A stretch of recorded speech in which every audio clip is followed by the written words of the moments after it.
Tu palabra vida da y nunca más terminará. Tu palabra me hace crecer.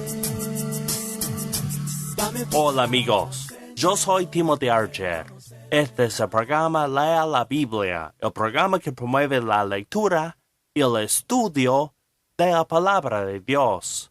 Estamos en estos días viendo los distintos libros de la Biblia y hemos llegado a fin. Hoy vamos a hablar del último libro de la Biblia, Apocalipsis, después de esta oración. Nuestro Dios y Padre, pedimos en estos momentos que nos ayudes a comunicarnos bien, que yo tenga palabras para expresar tus ideas y que mis oyentes estén prestando atención para escuchar tu voz. Pedimos, oh Padre, que nos abras el entendimiento, que nos ablandes el corazón y que bendigas a cada persona que oiga este programa. En el nombre de Jesús. Amén.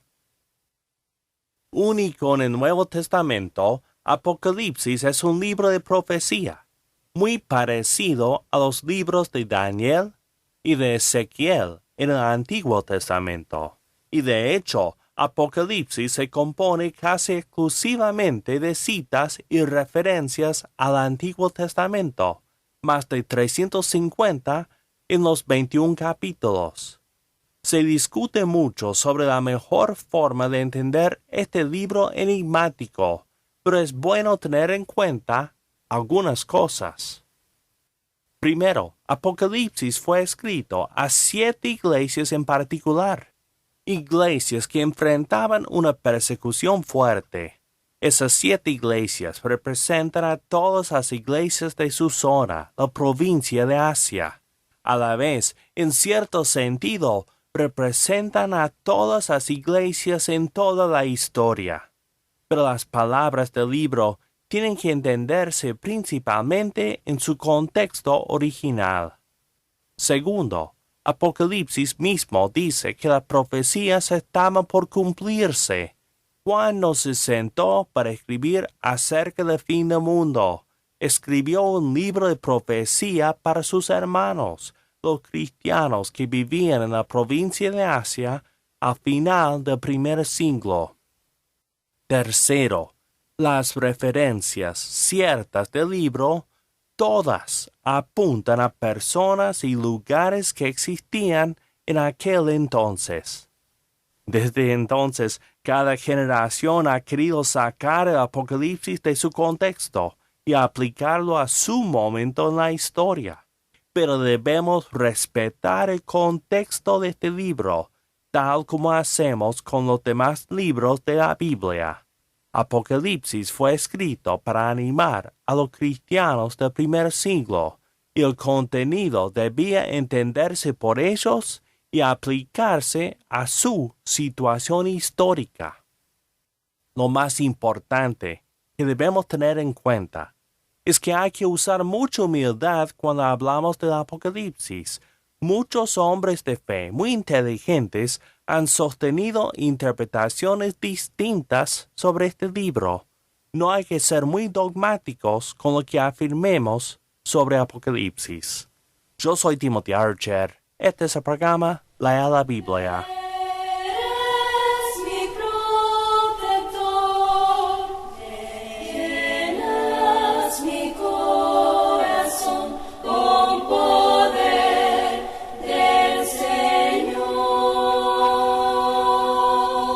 Seguimos con el programa Lea la Biblia, programa que promueve la lectura y el estudio de la palabra de Dios. Nuestra lectura hoy viene del capítulo 4 de Santiago. Vamos a leer comenzando en el versículo 1. ¿De dónde vienen las guerras y las peleas entre ustedes? Pues de los malos deseos que siempre están luchando en su interior. Ustedes quieren algo y no lo obtienen, matan, sienten envidia de alguna cosa y como no la pueden conseguir, luchan y se hacen la guerra. No consiguen lo que quieren porque no se lo piden a Dios, y si se lo piden, no lo reciben porque lo piden mal. pues lo quieren para gastarlo en sus placeres. El capítulo 3 de Santiago enfocó el tema de la lengua. El capítulo 4 vuelve al formato del resto del libro, cambiando frecuentemente el tema, utilizando el género literario de los proverbios. Esta primera sección habla de los deseos y de la oración. Es una advertencia en contra del egoísmo. Sigamos leyendo. Oh gente infiel, ¿no saben ustedes que ser amigos del mundo es ser enemigos de Dios? Cualquiera que decide ser amigo del mundo se vuelve enemigo de Dios. Por algo dice la Escritura, Dios ama celosamente el Espíritu que ha puesto dentro de nosotros. Pero Dios nos ayuda más con su bondad, pues la Escritura dice, Dios se opone a los orgullosos, pero trata con bondad a los humildes.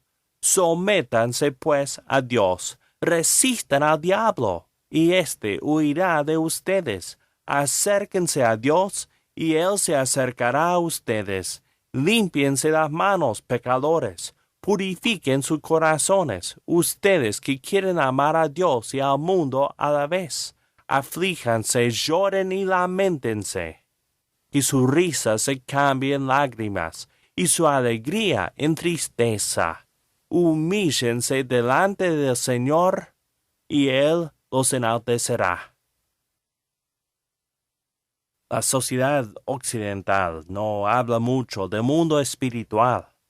Somos muy racionales. Nos gusta la ciencia, nos gusta lo que puede verse y comprobarse. Pero la Biblia toma muy en serio el mundo espiritual. Estamos participando en una lucha espiritual, una guerra espiritual entre el bien y el mal. Tenemos que ponernos de parte de Dios. No podemos ser amigos del mundo y ser amigos de Dios a la vez. Este mundo está bajo el control de Satanás. Tenemos que apartarnos del mundo y buscar la ayuda de Dios para vencer en esta lucha espiritual. Si nos humillamos y nos acercamos a Dios, saldremos victoriosos. Leamos un poco más. Hermanos, no hablen mal unos de otros. El que habla mal de su hermano o lo juzga, habla mal de la ley y la juzga. Y si juzgas a la ley, te haces juez de ella, en vez de obedecerla. Solamente hay uno que ha dado la ley, y al mismo tiempo es juez, y es aquel que puede salvar o condenar. Tú, en cambio, ¿quién eres para juzgar a tu prójimo? Dios establece las leyes. Dios juzgará. No nos toca a nosotros juzgar a nuestros hermanos. Terminemos la lectura de este capítulo 4 de Santiago. Ahora oigan esto, ustedes los que dicen, hoy o mañana iremos a tal o cual ciudad y allí pasaremos un año haciendo negocios y ganando dinero. Y ni siquiera saben lo que mañana será de su vida. Ustedes son como una neblina que aparece por un momento y enseguida desaparece. Lo que deben decir es, si el Señor quiere, viviremos y haremos esto o aquello.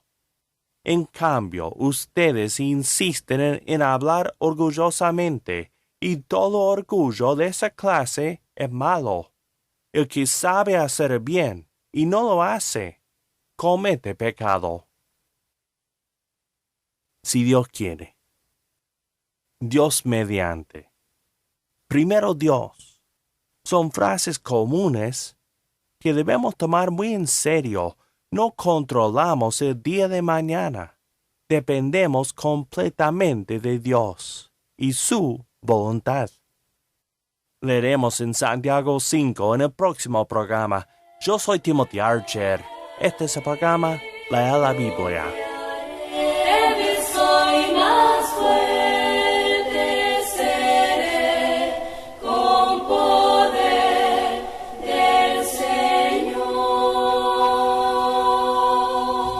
mensaje de nuestro hermano Timothy Arche. Estoy aquí con nuestro hermano Oscar Martínez, les habla Julio Mejía.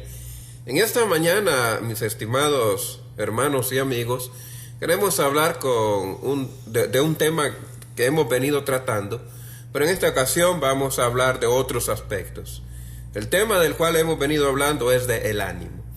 En Primera de Tesalonicenses, el capítulo 5, en los últimos versículos o la parte de versículos 9, 10 y 11, San Pablo nos dice que los cristianos no estamos para la ira de Dios, sino para la salvación. Y hablando de ese tema, él termina diciendo en el versículo 11 que sabiendo esto debemos de animarnos los unos a los otros y edificarnos. Animarnos unos a otros es bastante importante, igual que la edificación.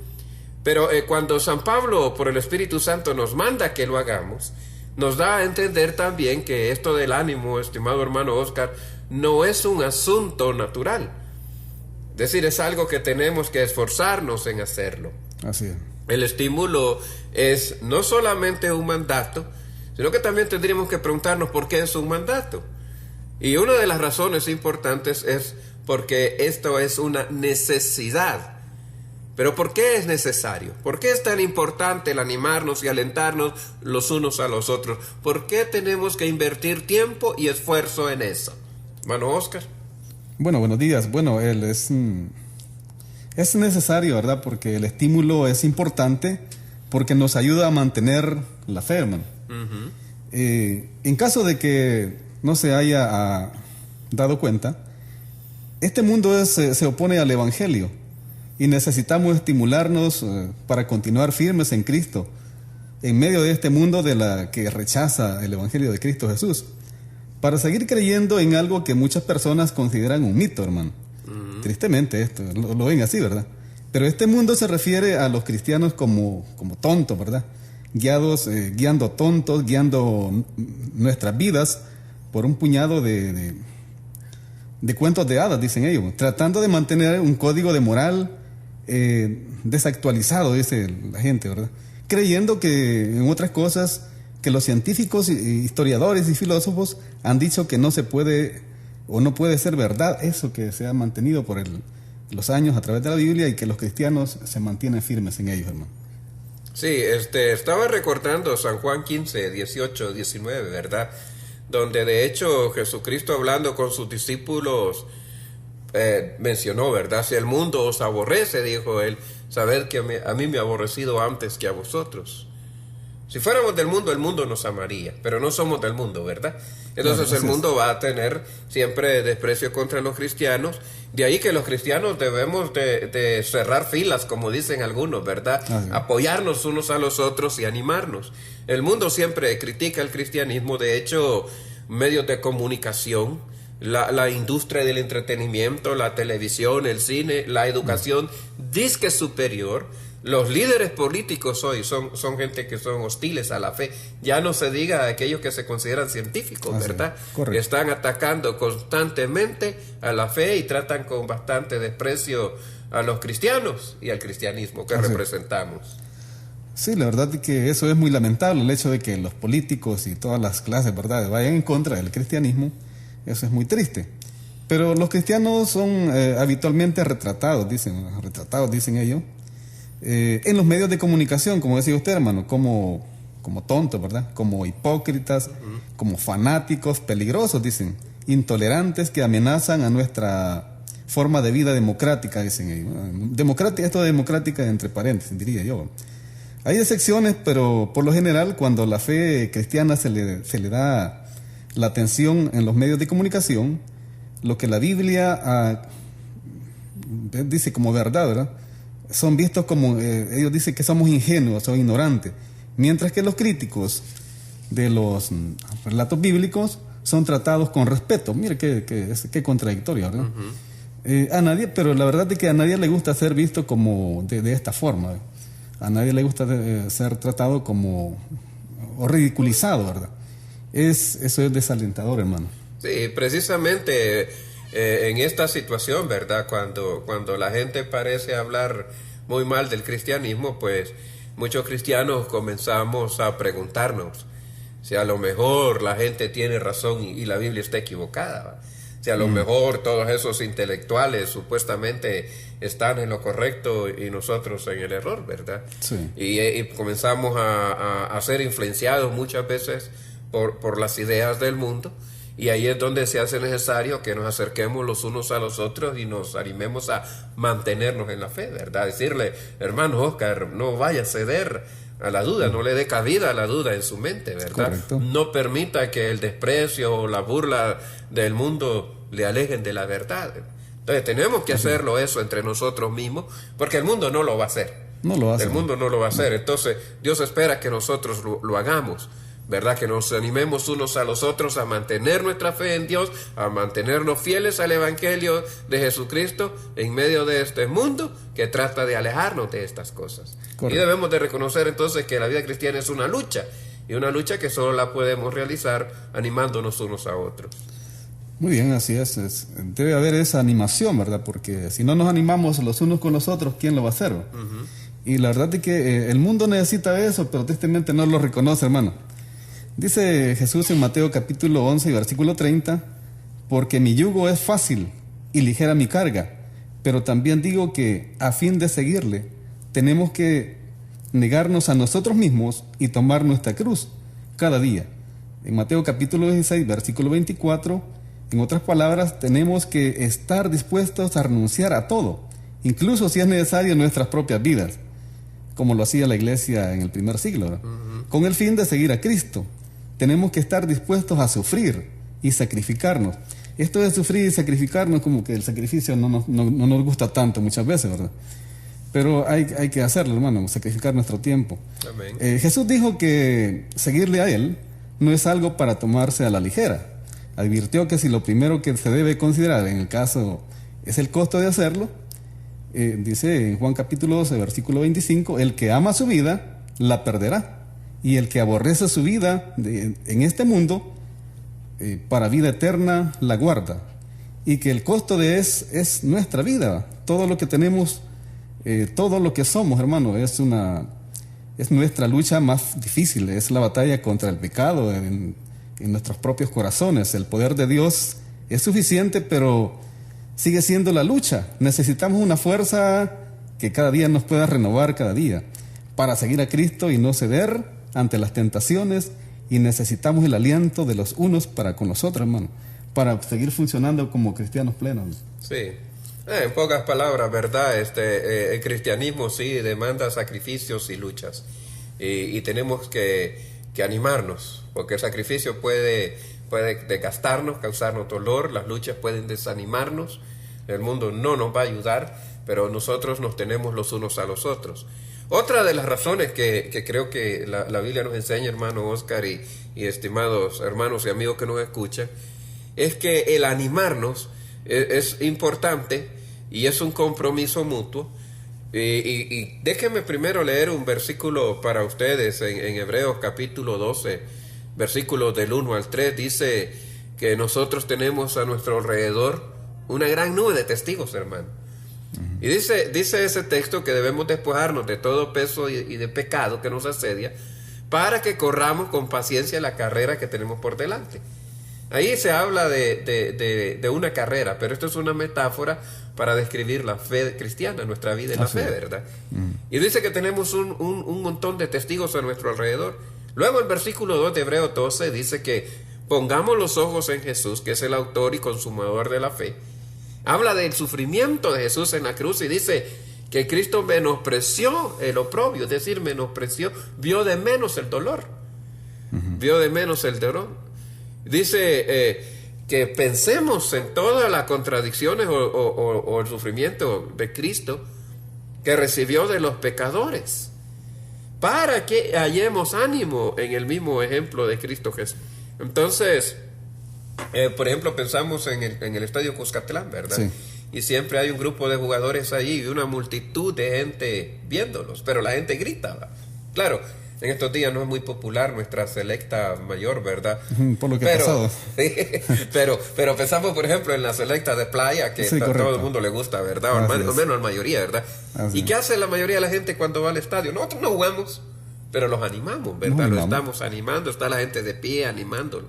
Entonces, nosotros tenemos ese compromiso mutuo. Hay gente que en la iglesia que está sufriendo, hermanos y hermanas que están luchando.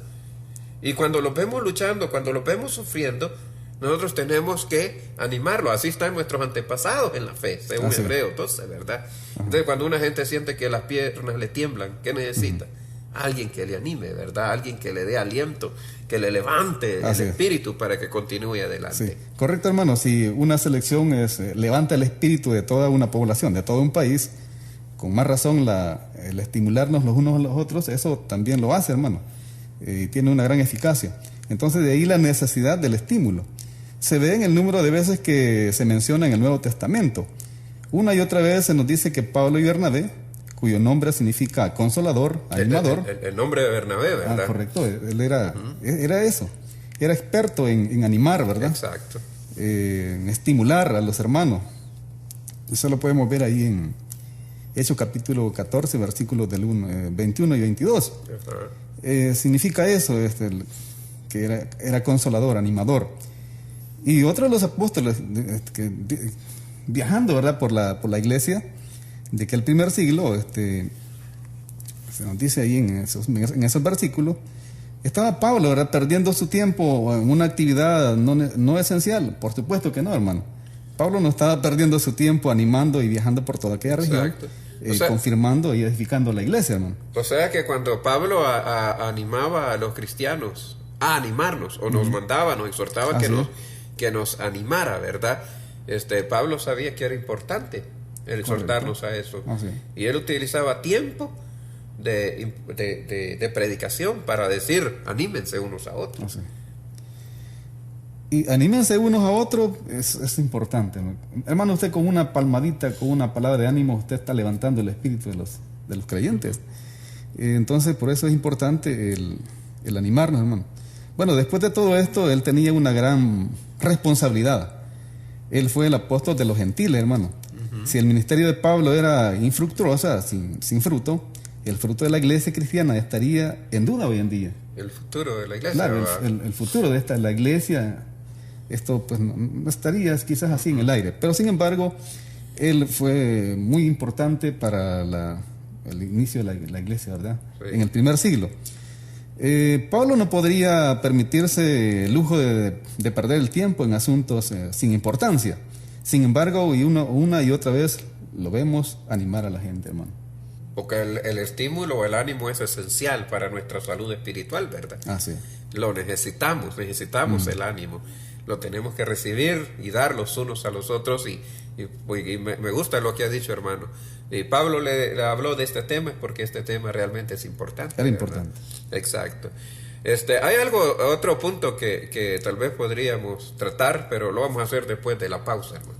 Muy bien. Con poder y autoridad, con gran gloria y potestad, tú viniste a levantar este reino sin final. Somos pueblo escogido, somos cuerpo del Señor, somos la iglesia de Cristo y queremos serle fiel. Y cantamos alabanzas que con sangre nos compró, proclamamos tu nuevo pacto en la gracia de la cruz. Y aquí estamos unidos declarando a la voz, somos la iglesia de Cristo, somos la iglesia de Cristo, somos siervos de Dios.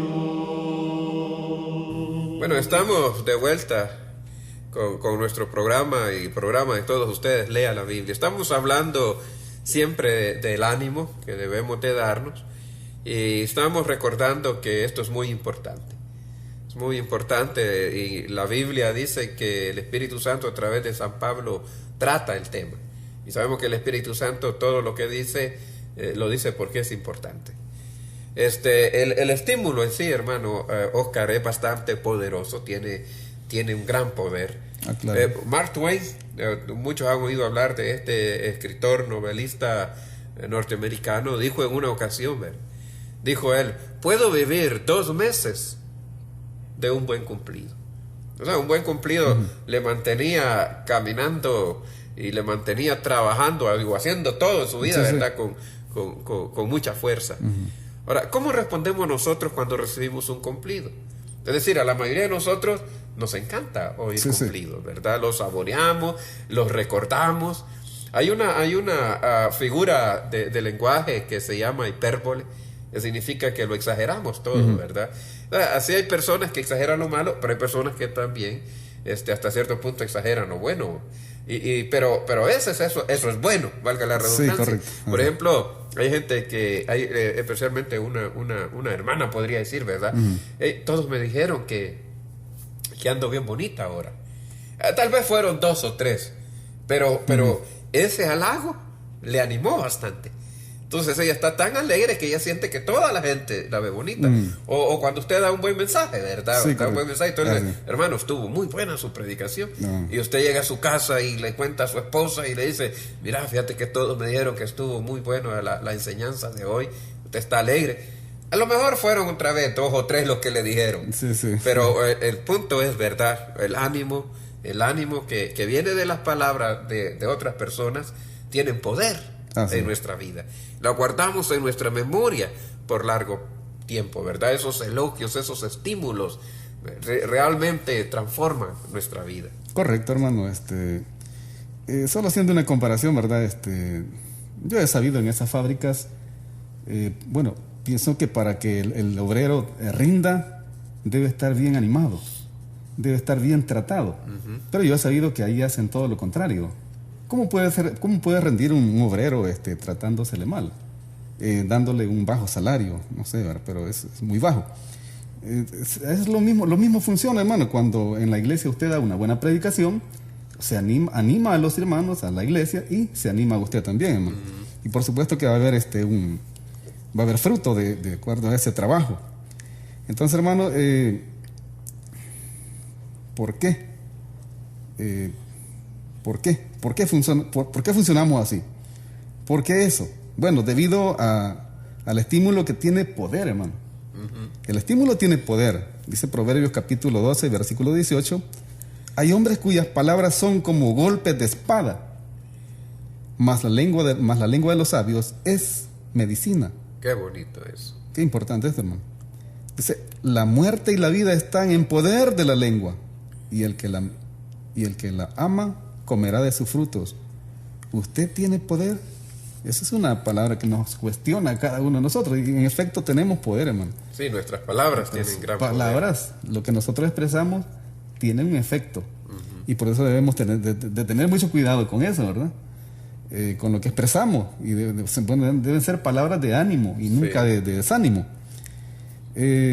Si nosotros tenemos una lengua, si usted tiene una lengua, estimado amigo, y tiene el poder con sus palabras, su palabra tiene el poder de reanimar a otros, a tus hermanos, a tus hermanas en Cristo Jesús, renovar su fuerza para refrescar nuestro espíritu, para sacar la presión de la depresión. Es un problema de la depresión de hoy en día, hermano.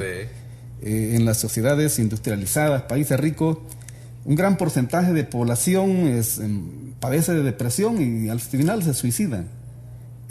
Esto pienso que en nuestra realidad es lo mismo, hermano. Pero frente a eso tenemos que animar nosotros. Y eso es lo que el estímulo puede hacer, hermano. Y no sería una vergüenza tener la energía impresionante de no usarla. A medida que animamos a otros, nos convertimos en ánimo para nosotros mismos. Y a medida que se expresa agresivamente, nos volvemos agresivos, pero animando, hermano. No agresivos en lo malo, ¿verdad? Sí, de destruir, ¿verdad? Así es. Ok, tal vez para poner un punto final, me gustan mucho los proverbios que ha leído, ¿verdad? Y de hecho, el primero que leyó, ¿verdad? El proverbio 12:18 dice que la lengua es como una espada, ¿va? O las palabras son como espada o golpes de espada. Entonces podemos destruir mucho, ¿verdad? Así es. Pero dice, para lo de los sabios es medicina, ¿va? Es medicina. Entonces hay un gran poder en nuestras palabras y animamos a todos nuestros hermanos y amigos a que usemos ese poder, que usemos nuestras palabras para edificar, para hacer que la gente vayan adelante. Hay muchos jóvenes que están necesitando de ese tipo de palabras para que los edifiquen. Bueno, bendiciones a todos. En este punto terminamos y solamente nos falta recordarles que tenemos algunas actividades para este próximo fin de semana. Nuestras hermanas en la Iglesia de Cristo en Colonia Miramonte van a tener una confraternidad para mujeres. Todas las hermanas que están invitadas, recuérdenlo por favor, y vayan a esta reunión. Creo que a las 8:30 van a estar esperándoles ahí. Y también quiero recordarles a todos nuestros hermanos e iglesias interesadas que el próximo 30 de noviembre, dentro de un par de semanas casi, ¿verdad?, vamos a tener una reunión en Miramonte, en el edificio de la iglesia de Miramonte, 10 de la mañana, para tratar asuntos de este programa de radio. Así que todos están invitados y sean bienvenidos. No olvide que hablamos donde la Biblia habla y callamos donde la Biblia calla. La Iglesia de Cristo en El Salvador presentó su programa Lea la Biblia. Sintonícenos todos los domingos a las 7 de la mañana en Radio Progreso. Contáctenos al 7381-9090, 7381-9090 o envía tus comentarios al correo electrónico esperanza@iglesiadecristo.org.sb. Conócenos más en www.iglesiadecristo.org.sb.